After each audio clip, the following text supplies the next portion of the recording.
You know what it is, TG, the north side 80s, the north side of Eight Tray Gangster territory. My side is most famous for the riots. And, you know, we also known for being, you know, the most distant side from the other sides. But it's all one gang, but, you know, we sit off from Gage to 79 from western of Vermont. And, most of our immediate enemies, neighborhoods, and anything that affiliate with them.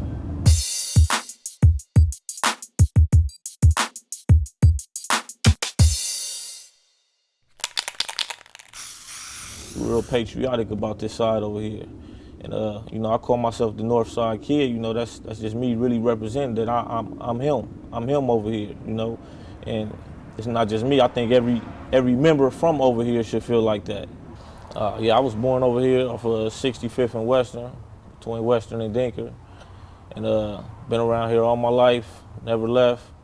And just growing up, you know, it was worse than it is now. It's kind of kicked back now. Everybody more like hustling and working. It's, you know, more about money now. But you know, when I was growing up, I seen a whole lot.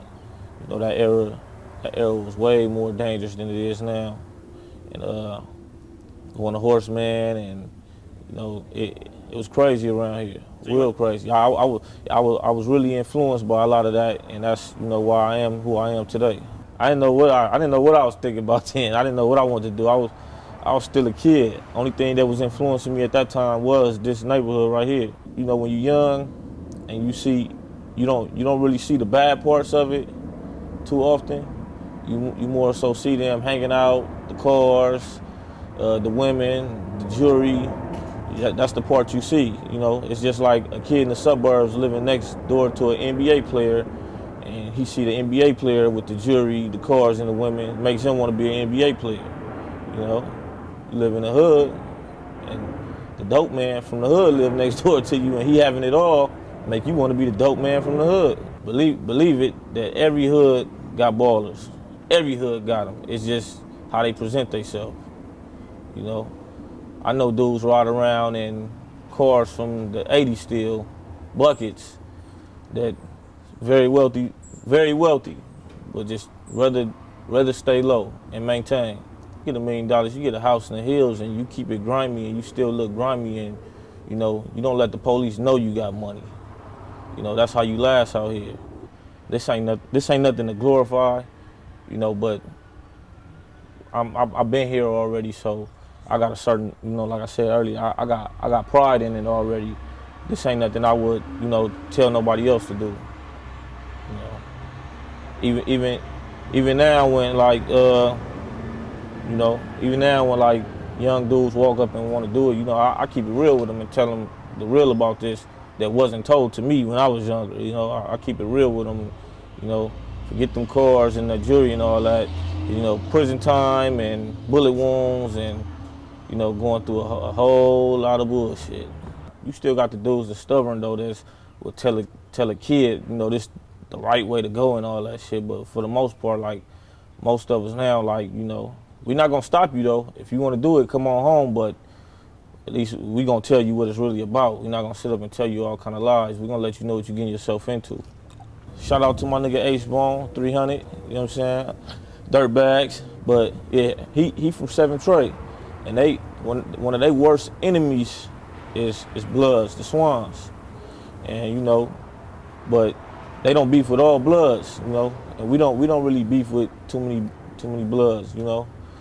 It's crazy. It's hard to explain. It's just times is changing. I don't think it really matters if you Blood or Crip no more, but it's still traditional just to represent it. But it really don't matter. You beef with who you beef with nowadays. But neighborhoods, you know, I wouldn't even let nobody shout out on neighborhoods in one of my songs. So that wasn't gonna happen. That Blood thing, you know, I looked past that. But I don't know. It's a deep situation. Like, I wouldn't even know how to explain it, like, because I sure didn't expect him to do that. But you must have knew what the lyrics were before he spit it in that video, right? Yeah, I knew it, but I didn't know he was gonna throw it up and all that shit. Like, I didn't know he was gonna do all that. But you know, shout out to the homie. It ain't. I don't got no problem with it. It's a time and a place for everything. I feel like this. If only one street separate us from our enemies, because it actually does. All our enemies that surround us is damn near like one street that separates us from them.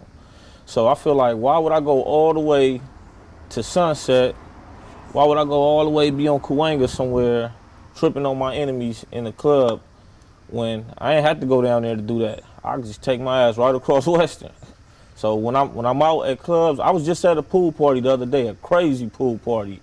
And we was in there deep, they was in there deep. Nothing happened. Everybody just having fun. They stayed on their side, we stayed on our side.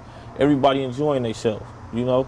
So it's a time and a place for everything. If we see them in the club and we just go haywire on them, you know, next time we try to go to that club, we're not gonna be able to get in. So, you know, when we out, you know, we all gotta live in this city. Music has allowed me to be around niggas that normally I couldn't be around, and you learn that, you know, it's real niggas from every hood. I've been in the game long enough where I don't get into the back and forth gangster neighborhood politics.